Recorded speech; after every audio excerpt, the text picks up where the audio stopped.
ပြည်သက်ကြီးအားလုံးပဲမင်္ဂလာပါရှင်မြတ်ပါ ရွှေရုပ်ပါ ဒီနေ့မြန်တဲ့ရွှေရုံနဲ့ဆိုလို့ရှိရင်တော့ဒါမော်လမြိုင်မြို့ရဲ့အခြေခံနေရာတစ်ခုဖြစ်တဲ့ခေါင်းစည်းကျွန်းကိုသွားလည်မှာပဲဖြစ်ပါတယ် ရွှေရုပ်တို့နဲ့တူလိုက်ကြည့်ပေးကြပါဦး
ကျွန်းပေါ်ရောက်တာနဲ့လုံးဝတာယာပြီးတော့နေလိုကောင်းသွားတာနော် ဟုတ်ပါ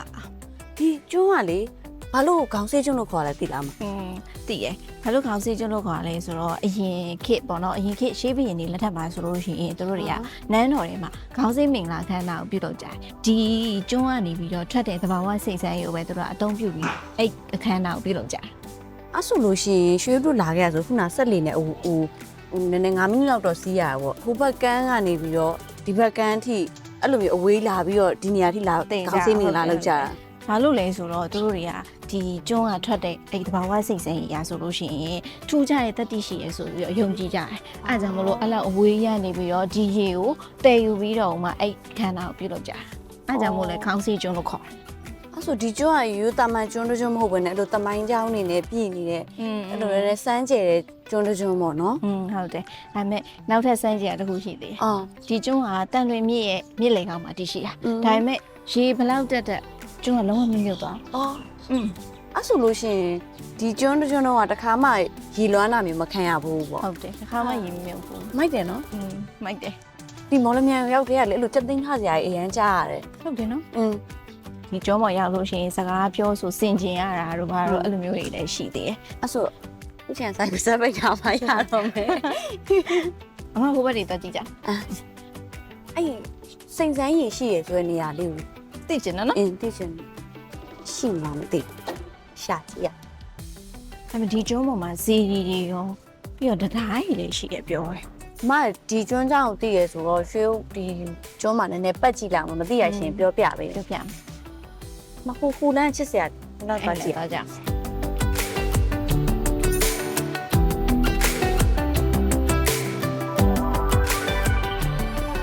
ဒီကျွန်းမှာလေလဲတော်တော်တိုက်တယ်ဟုတ် အေးချမ်းနေတာခင်ဗျာရအပင်နေစိမ့်စိမ့်ဆူဆူနေတယ်ဒီမှာရက်တော်မူဖရာကြီးရှိရ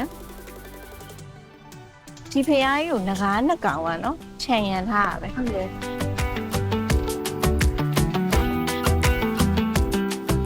ဒီလိုမျိုးလေဖယားကြီးမာလေငကားကြီးကဘာလို့ထားကြရလဲဆိုတော့အမတို့အရင်တော့ကရှေးပေါ့မြန်မာပုံမြင်နေထဲမှာဆိုလို့ရှိရင်ငကားကြီးကပင်လယ်ထဲမှာနေတဲ့တရဝါကြီးပြီးတော့ကျသူတို့ကအစွမ်းနေရှိရဆိုပြီးတော့လူတွေကယုံကြည်ကြတယ်ကွာဖယားကြီးမှာကျတော့အဲ့လိုမျိုးအချံရံဖြစ်ထားတာကြတော့ဖယားကြီးကိုစောင့်ရှောက်တယ်ဆိုရဲ ဆောင်းလျှောက်တဲ့ စောင့်ရှောက် ငါး တယ် ပေါ့ ဆိုရဲအယူဆနဲ့သူတို့ကအဲ့လိုမျိုးထုလုပ်ပြီးတော့ထားကြအောင် အဲ့ရွှေကခေါင်းဆေးကျွန်းအကြောင်းဘာမှတော့မသိဘူးဒါပေမဲ့အဲ့လို TikTok မှာကြည့်လိုက်နေရပေါ့အဲ့လိုခေါင်းဆေးကျွန်းမှာ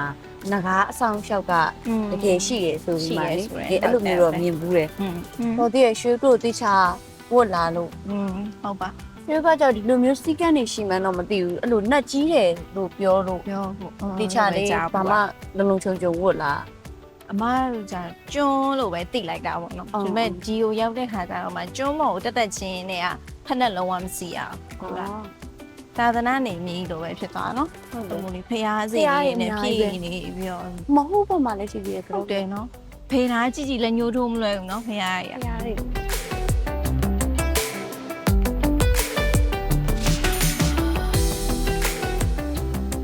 ပုံမှန်အဲ့လိုဖျားဝင်လေးတဝင်းမဲ့ပေါ့နော်ဒါပေမဲ့အခုကကျတော့စက်လီနဲ့လာပြီးတော့ ဒီလိုမျိုးလေးတွေကလည်းတဖြူးဖြူးနဲ့ပြီးတော့အဲ့လိုတတရရလေးဖြစ်နေတော့ vibe တစ်မျိုးရတယ်နော် ဟုတ်တယ် လူတာမန်ဖြစ်တဲ့ခံစားချက်မဟုတ်ဘဲနဲ့ထူးထူးခြားခြားလေးဖြစ်နေ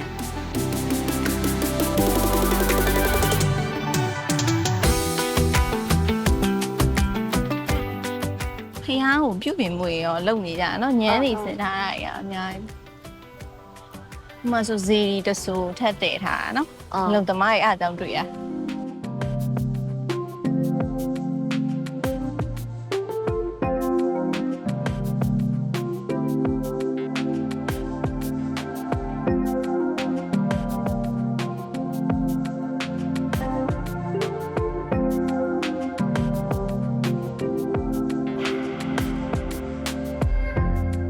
ရွှေရုံမှာဇီရီအကြီးတဆူရှိရနော် ဟိုဘက်ကစီကလို့ဇီဒီတေးသေးလေးပေါ့နိအဲ့ထက်မှာဒါကအကြီးဆုံးပဲတက်ပေးလိုက်ရဟုတ်ကဲ့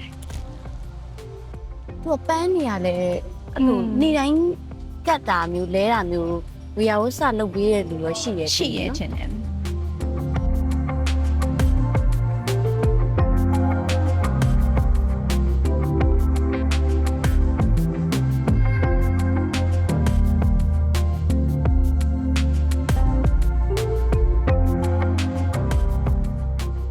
အမားတို့တွေ့ခဲ့တဲ့ဒါစီတော်မြင့်ကြီးอ่ะဆိုလို့ရှိရင်ဆန်တော်ရှင်တစ္ဆာမနိုင်စီတော်မြင့်ကြီးစီတော်ရဲ့နာမည်ကတစ္ဆာမနိုင်ဆိုတော့လေဒီမှာပွဲပေးပြီးလူရန်ထားတွေ့ရနော်ပြီးတော့တစ္ဆာဆိုပွဲပေးပြီးတော့လေအဲ့လိုမျိုးဆူတောင်းလို့ရှိရင်ဒိတ်ထက်ပြည့်ရထင်တယ်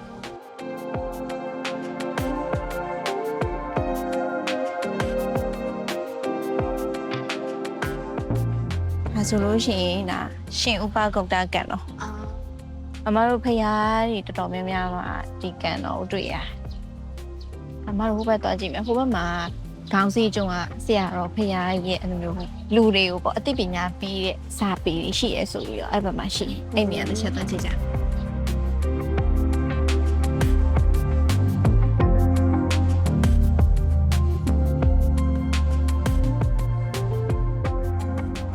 ရွှေရုပ်ကိုလေအမဒီကိုတက်လာတော့ပြောခဲ့တယ်လေဒီခေါင်းစည်းကျုံးကထွက်တဲ့သဘာဝစိတ်ဆန်းရတာထူခြားပြီးအဆန်းသက်တည်ရှိရဆိုတဲ့ဟာလေအဲ့ဟာနဲ့မြန်တိုက်ဆိုင်နေတော့မသိဘူးဒီကခေါင်းစည်းကျုံးဆရာတော့ဖရာကြီးရပါတော့အရင်တော့ကဒီကျုံးကြီးကကြတော့အဲ့ဗုဒ္ဓဘာသာထုံးကားတဲ့သဘာဝကျုံးကြီးတစ်ခုလိုဖြစ်နေတာလောကီဘက်ကလူတွေရောလောကဘက်ကလူတွေရောတရားအားထုတ်နိုင်အောင်လို့ဆိုပြီးတော့ဒီကျုံးပေါ်မှာဒီလိုမျိုးဖရာစီတွေကိုသူကပြုပြင်မှုမှပြီးတော့တဖြည်းဖြည်းနဲ့တိဆောက်ခဲ့တာပြီးတော့ရွှေရုပ်ကောင်းမဟုတ်ကြည့်လိုက်မှာဆိုလို့ရှိရင်သူရဲ့စုံမစာကြီးရှိရဲတယ်လားဖတ်မိရဲ့အဲ့ဒီစာလေးဆိုလို့ရှိရင်ကိုယ်စိတ်ထဲကိုလေအဲ့လိုကောင်းတဲ့အသိပညာလေးရတယ်နော်ရတယ်ဟုတ်အဲ့လိုအစိုးမိတ်နေနော်ဒီဆောင်းလန်းလေးမှာအများကြီးတွေ့ရတယ်နော်တကယ်ကိုတာနာပြည့်ရကျုံ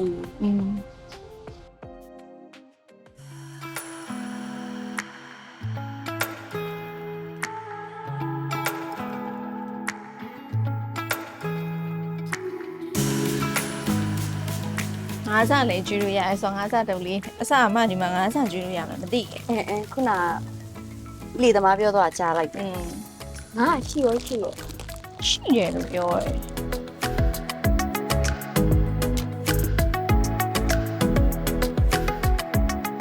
မအကြီးပဲ900ဘာငါလည်းမသိဘူးတော်တော်များတာပဲ तू ကအစာကျွေးမှပေါ်လာနော်ခုနဘာမှမရှိဘူးပြန်လို့ရှိရင်အဲ့လိုလမ်းမှာဟောက်ပြီးတော့ကျွေးလို့ရှိရင်အဲ့လိုလာစားလာလိုက်လာမလားမသိဘူးနော်ငါဘာလို့အဲ့လောက်အကြီးငါဘာငါလဲသူကမြင့်ငါးကြီးမြင့်ငတယ်လားမသိဘူးဘာထင်တာဆက်ရအကြီးလို့ငါးရတော်တော်အကြီးကြီးကြည့်အောင်အမမ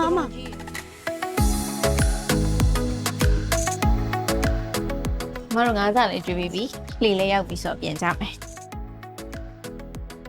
ဆိုလို့ရှိရင်ရွှေရုံနဲ့မြက်ကဒါခေါင်းစည်းကျွန်းကိုသွားလိုက်ကြရပဲဖြစ်ပါတယ်။ခေါင်းစည်းကျွန်းရဲ့ထူးခြားချက်တွေနဲ့ခေါင်းစည်းကျွန်းမှာဘာတွေရှိလဲဆိုတော့ပြည်သက်ကြီးလည်းစိတ်ဝင်စားပြီးတော့ဒါသိပြီးသွားပြီဆိုတော့အခုမြတ်တို့ပြန်လိုက်ပါဦးမေ။